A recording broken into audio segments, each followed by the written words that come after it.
kitchen, and if you're wondering why I'm howling away, well, that's because we've got Wolf all the way from Sweden on today's episode, and I'm going to be cooking up a Voodoo Mutton for them. Now, if you're wondering what is Voodoo Mutton, it's a not so very well known Indian dish called Elaichi Mutton. Something that my grandmother used to make for me when I was very young, and I have extremely fond memories of that recipe. So I figured this is what I should feed the wolf. So we're going to cook today's dish in a pressure cooker. Now if you don't have one, you can just cook it in a normal saucepan and really cook it low and slow till the meat becomes nice and tender. But since I have a pressure cooker, that's what I'm going to cook it in.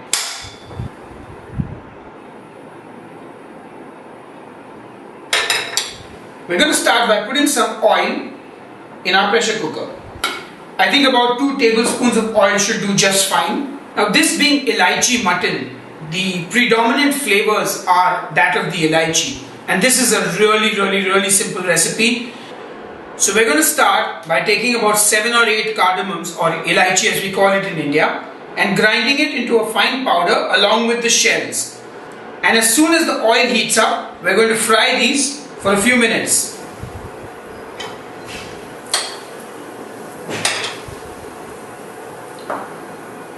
Along with the cardamoms, we're also going to throw in a huge heap of freshly ground black pepper.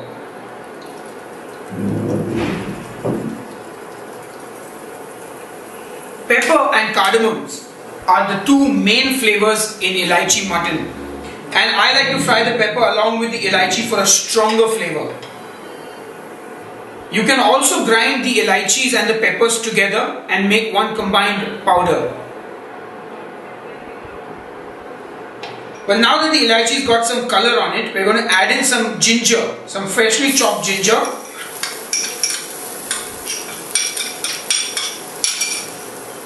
And make sure you stir it around.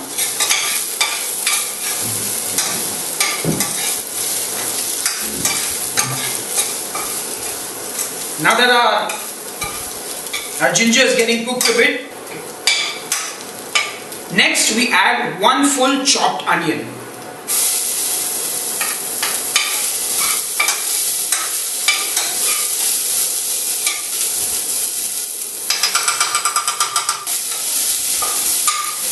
Now while the onions are cooking, I'm also going to throw in 1 full green chili.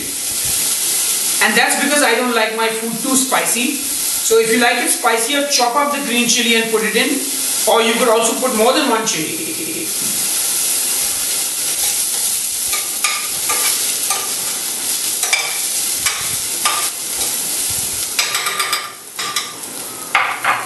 Let the onions cook till they're nice and translucent.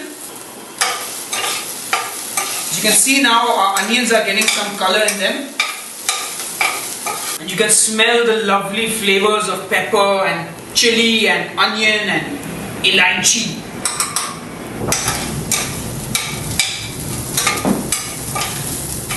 The onions look about done now, so we're going to add our main ingredient, the mutton.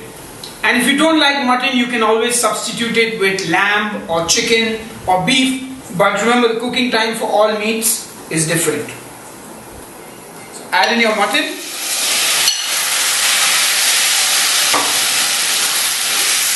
And let's get it some nice color.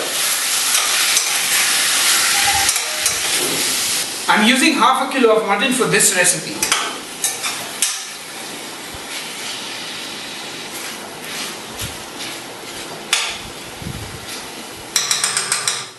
Next we add a spoonful of salt. Well, maybe a little more than a spoon.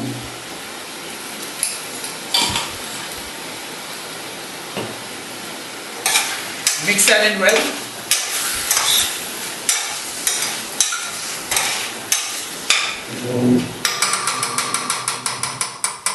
We're also going to add a spoonful of coriander powder, or dhania powder as we say in India.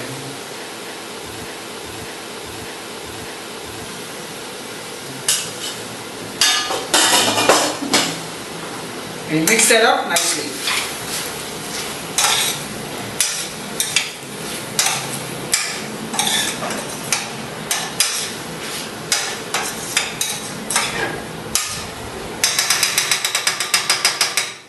Now that our mutton has a nice color to it, it's time to pressure cook it.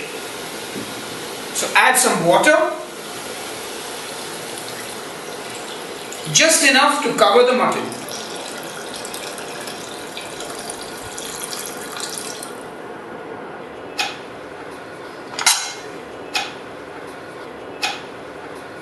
And then you cover it up and let it cook for about 20 minutes. Make sure that the meat becomes nice and tender. So now we're just going to wait for that mutton to cook.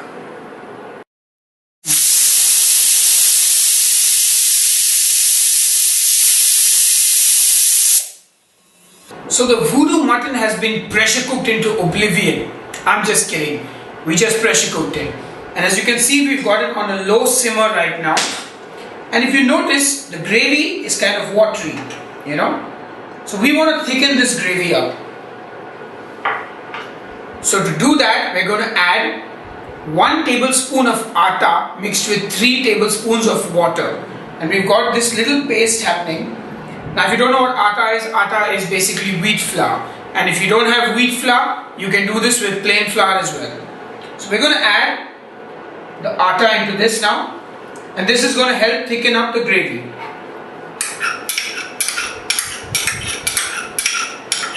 I'm going to stir that around. You see the gravy start to thicken up slowly.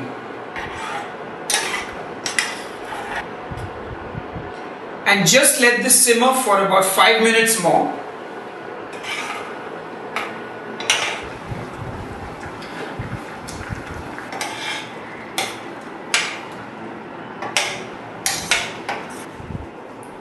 So you can see now that the gravy has got a lovely consistency. And if you want it still thicker, you can reduce it further down. But I think this is good. So we're just going to finish this off with a handful of coriander. Coriander will give it a lovely fresh flavor. And there you have it. The Voodoo Mutton is ready. We turn the gas off now and get ready to serve it to Wolf. So I'm going to serve the Voodoo Mutton with some delicious fresh bread kulcha. And there you have it. The Voodoo Mutton is ready, piping hot and delicious. Can't wait to see what Wolf has to say about this.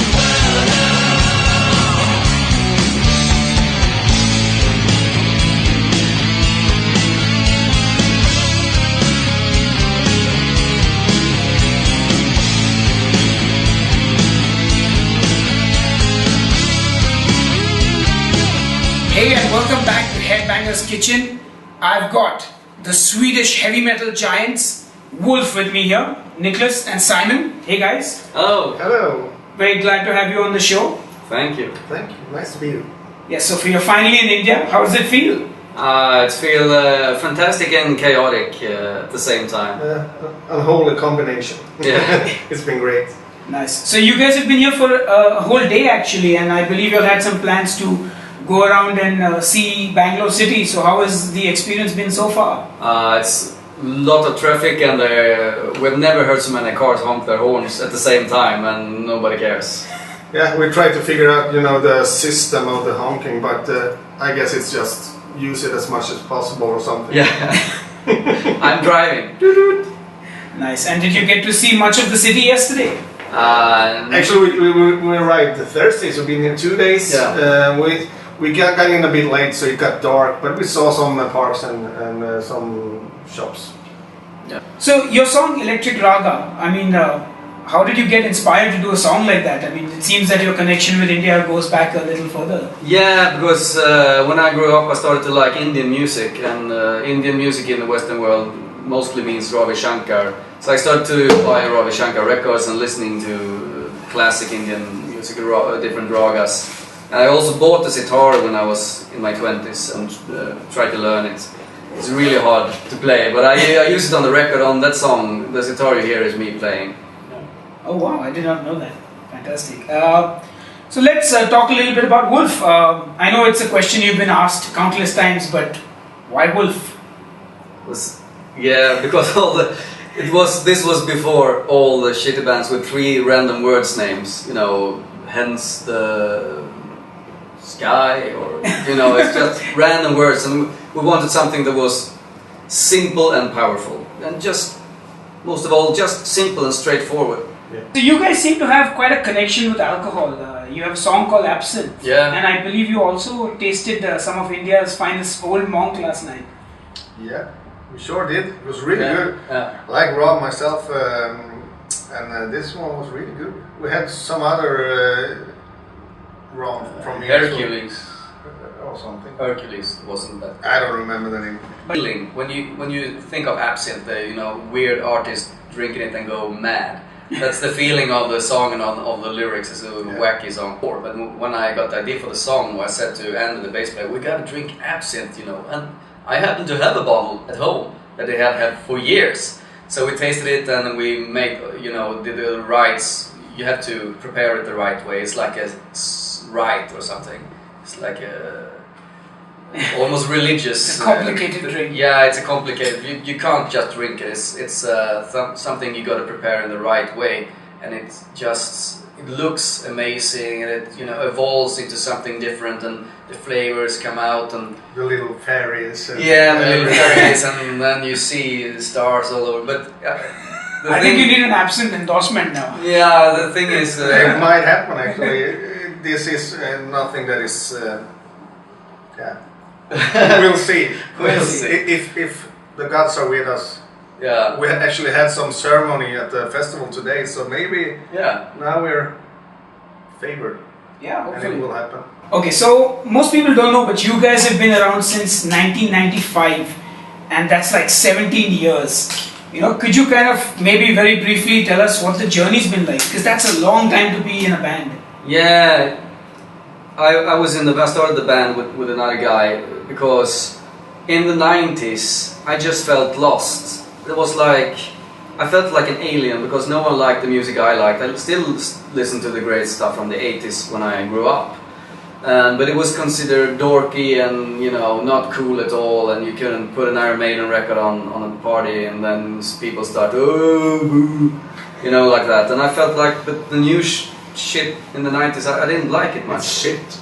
Yeah, it was some, I didn't feel at home in the whole 90s, whatever it was, fashion and music and TV and radio.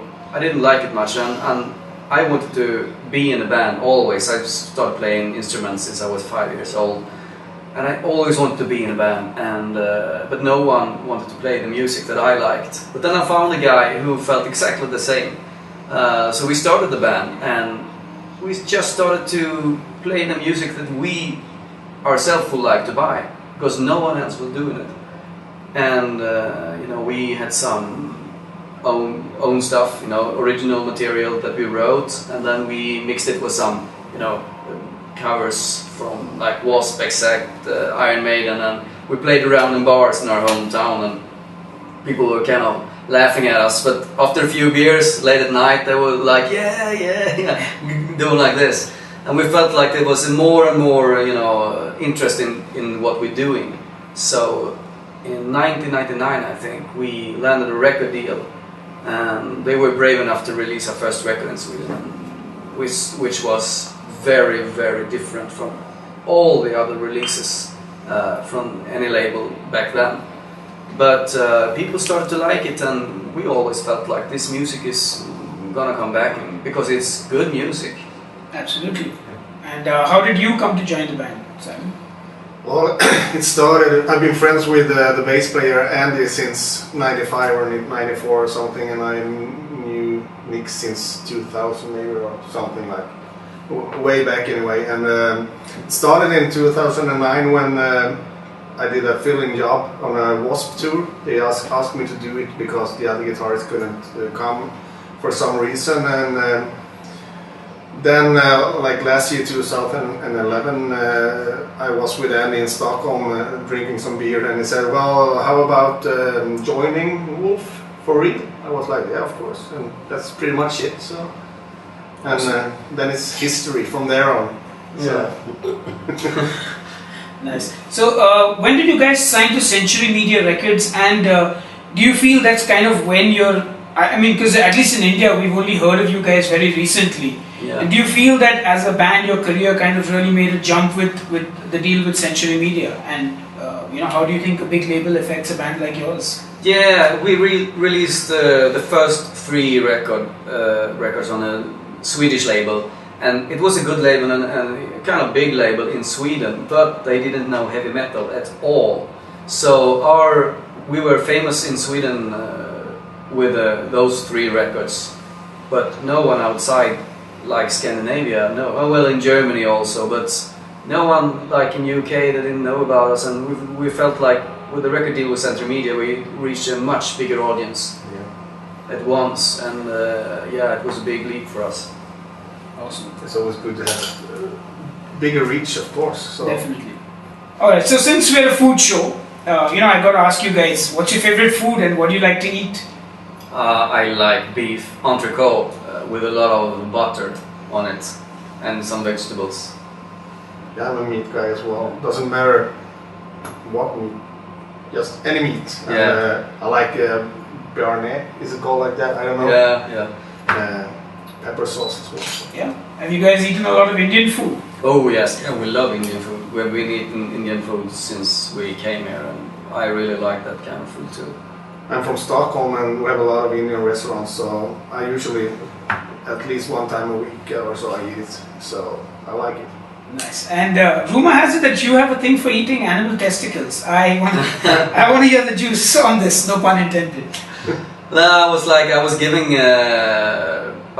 to, I think it was sheep balls as a present, so I just had to cook it and see what it tasted like. So I kind of chopped it up and fried it, and with salt and pepper, and fried it in butter, and it was kind of good. Not my favorite dish, but it was very tender, and with salt and pepper it was okay. Yeah, it's okay. Alright. So I hope you're going to be ready to taste what we've cooked for you today. Yeah, of course. Yeah, we made you guys Voodoo Mutton. Oh. Yeah, so it's an Indian dish. It's basically a cardamom flavored mutton, and hope you like it when we taste it. Yeah. Okay, so continuing on with food, since I had to bring this up. I believe you guys have a hot sauce out. I mean, how does a heavy metal band come out with a hot sauce? What's the story there? Now we were playing with Firewind in Vienna. Vienna, Yeah. Austria. Yeah, and there was a guy really drunk. He came to us afterward and, man, you should be like, I know a guy who makes hot sauces, really strong pepper sauce, and he's looking for a band to collaborate with to have a hot sauce out. And I said, yeah, we are that band. That sounds perfect for us, because we really like spicy food. Chili and spicy stuff. Yeah. So we decided we would work with him, and he manufactured a sauce that was 666,000 Scovilles. Wow. So it's really, really hot. I say it's kind of in between Tabasco and tear gas. It is actually. Yeah, but it's still in cooking. It's very, very good. If you use it like ketchup, it's really, really strong. It will make you sweat, and the morning after you will remember you eat it before. Well, I'm not one for spicy food, so I think I will have to stay away from the hot sauce. Yeah. But that's fantastic. It's called Wolf's Blood, by the way. Wolf's Blood, and from the song with the same name. And where can people get it? On mopepper.au. I think. Yeah. Or they can contact Wolf as well on Facebook or. Awesome. So all the fans who like spicy food. Yeah. Just mail us on Facebook. Official Wolf. Facebook /official Wolf. All right. Facebook /official Wolf. So I got to also ask, you guys actually collaborated with an Indian band, Albatross. Yeah. You sung on their EP. How did that come about? Well, I got a mail from an Indian guy named Riju Dasgupta. And we all know Riju Dasgupta. Yeah. So he was kind of a fan to the band, and he had some song out on some page. Hey man, take a listen to this. It's my band, and the title of the song was "Dinner Is You," or the title of the EP, and I just thought it was brilliant. The title, "Dinner Is You." So I emailed him. I listened to it and I liked it, and I emailed him back and said it was a fucking cool title. And from there, correspondence started, and then they asked me if I could produce the coming EP, which I would happily do in my studio. So they recorded it here in India. With me? Yeah, with you, and sent the files, and I mixed it and added my vocal parts to it, and then I sent it off to the next guy to do the mastering.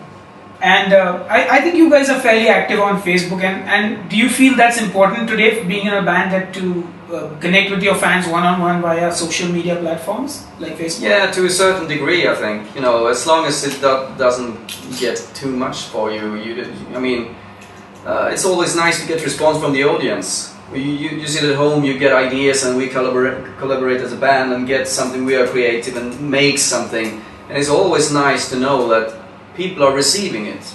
It would be like just to make a record that nobody would heard, and you don't hear what people think about it. That would kind of suck. That would lose the point. So yeah, we like to keep in touch with the fans. We're suckers for attention, so it's always fun when you get someone writing something nice, and it's awesome. So coming down to my last question, what's in store for fans of Wolf in the near future? Yeah, after this show we're going back to Sweden, and we're gonna start working on the next album actually. Yeah, that's the plans. We play here today, of course, so that's the image. That's the next thing that happens. But so India will see us for the first time, and we will meet them for the first time as well. And so hopefully out. I don't know when, but recorded and done next year, and hopefully out next year. But we don't know. It might be in the beginning of the. All right. So Wolf fans have something to look forward to. I hope you guys are ready to taste the Voodoo Mutton. Yeah. Okay guys, so here it is, Voodoo Mutton. Oh, thank you. And I've served it with a delicious fresh bread kulcha that I got at my local bakery, because I'm not quite the baker. But please dig in. Yeah. And this is goat. This is goat, yeah. I have goats at home, 2 of them, so... hope they are both still there. Yeah. Yeah, they're both there. I have not exported it from Sweden. Just see if I can find it smaller. Really good. Very good. Never had goat before, but I've been told that's what I've been having all my stay in India, but before India it's... Yeah, because that's the first thing, like I told you, I got a call saying that Niklas is going around eating goat. And you told me that you weren't, like really keen on eating goat, but you do it anyway. And then I was like, okay, then it's cool, I'll make the goat. Yeah, I thought you were serving goat testicles. Last time I saw goat testicles, it was on our stable floor. Didn't look so good then. But I can testify that if you enjoyed this, you would have loved the testicles as well. Yeah. I just didn't have the time to go out and buy them, because you need the right testicles when you make this dish. Oh. It's always good to have the right testicles. Yeah. So Wolf has given their approval to the Voodoo Mutton, and we'll see you on the next episode of Headbanger's Kitchen. Yeah. I don't know whether I should make it with bone or not, because I'm not sure how comfortable it will be with bones. I like to eat meat where I can feel it is an animal. Yeah, because my mom yelled at me for making it with bones. She said, you must use the bones because the flavor is so bad. And I was like, yeah, they're sweet. I'm more into this... the boneless. Yeah, maybe not taste-wise, but I like to... The ease. To kind of like eat fast and furious. And I don't want to lose my teeth. So I'm more of a boneless guy. I have no spine.